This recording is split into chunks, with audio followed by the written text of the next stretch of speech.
What are your thoughts on the Trump administration's crackdown on free speech, on dissent? We have, of course, Mahmoud Khalil, who was basically kidnapped by ICE. We have another person who's a Turkish national, a student at Tufts, who was approached by 6 plainclothes masked ICE officers and is now in a jail in Louisiana.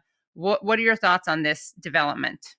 I took one oath and one oath only, Katie, and that is to support and defend the Constitution of the United States against all enemies, foreign and domestic, period.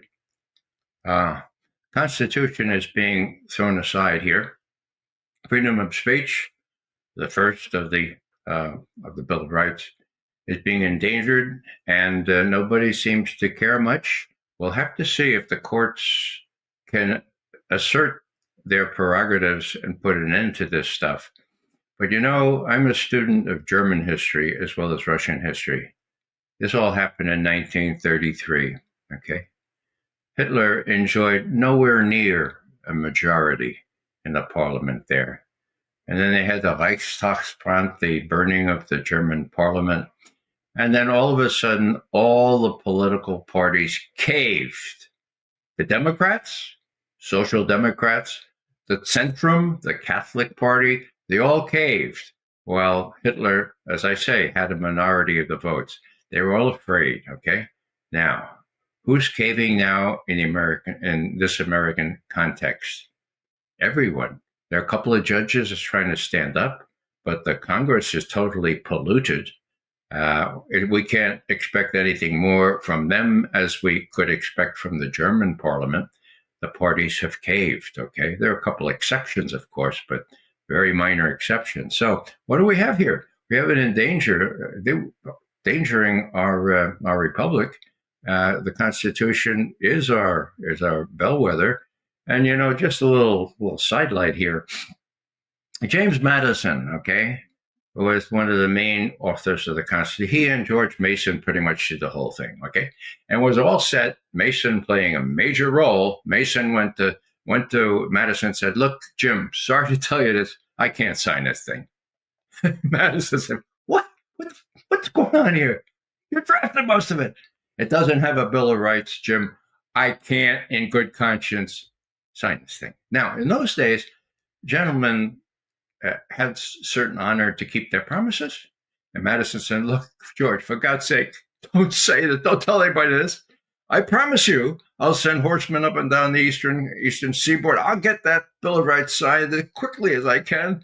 Please don't say anything about this." So Madison kept his counsel. And Mason kept his counsel. Madison sent those horsemen up. It was ratified just 4 or 5 years after the Constitution. But there it is, and it's protected our rights since. Now, the Fourth Amendment, the First Amendment, a couple others are in danger now, okay? And it's up to us, We can't look at anybody. It's really up to us, we the people, to challenge this and make sure that we make enough noise and get arrested enough times and get thrown out of hearings like Ian Wright just did, so that people know it will come into their consciousness that, whoa, wow, are we going to be sheepishly submissive, which is the word one German historian used. He was in Berlin in 1933. Or we're going to stand up and say, look, we got something special here. We're going to protect it. We're going to not let you run roughshod over the First or the Fourth or the other amendments that comprise the Bill of Rights. On a related note, what are your thoughts on the newly declassified JFK files? There's a lot of obfuscation with respect to the JFK files and why he was killed. We know right from the outset that there was a cover-up. We know that there was a message from the White House Center to Air Force One while LBJ was flying back to Washington.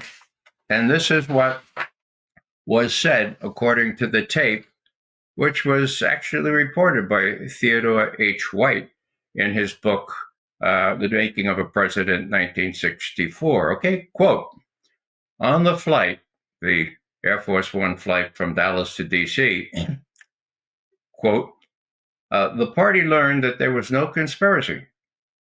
It learned the identity of Oswald and of his arrest, and the president turned his mind to consoling. Now, this is just a couple hours after the shooting, the killing of the president, okay? So the White House is telling Air Force One, okay, there's no conspiracy. Don't worry about a conspiracy. And Oswald is named as the guy, and he's been arrested, okay? Now, what does that mean, okay?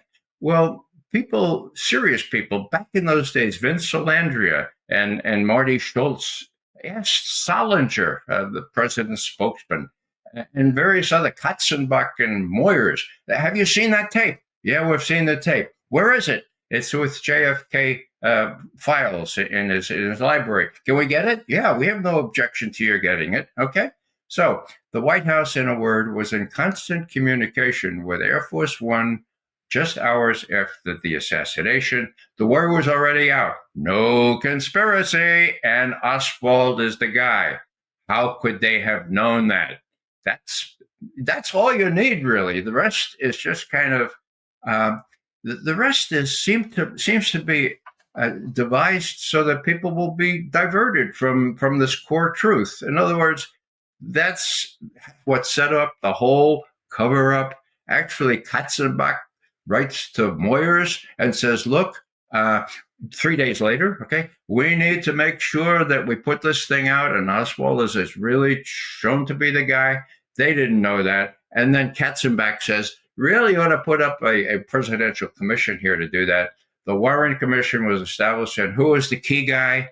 Allen Dulles, former head of the CIA, who had many, many grievances with John Kennedy. John Kennedy was assassinated by a combination of the deep state, CIA, FBI. If you need any more detail on that, read James Douglas's book, JFK and the Unspeakable. He goes into gory detail as to how and why. And the big why, and that's relevant today, is because JFK wanted to create a peaceful relationship with the Soviet Union at the time. He had said so just 5 months before he was killed. I was around. Matter of fact, here's a little vignette. I entered the CIA in April 1963. So what, just about 8 months before JFK was killed, okay?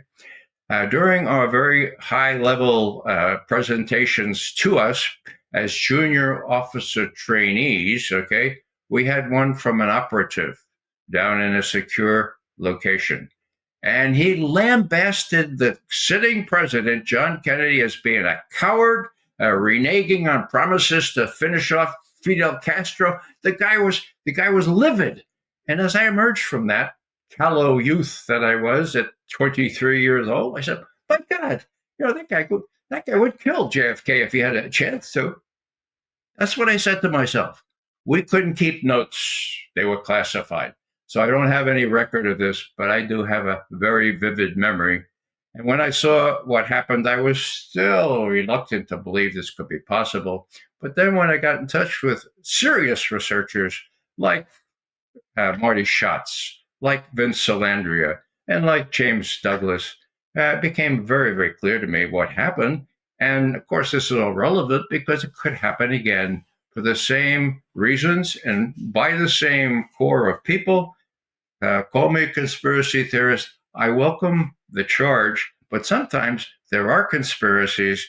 And this one started off hours after the assassination by the White House telling Air Force One, no conspiracy, no conspiracy, and we have Oswald.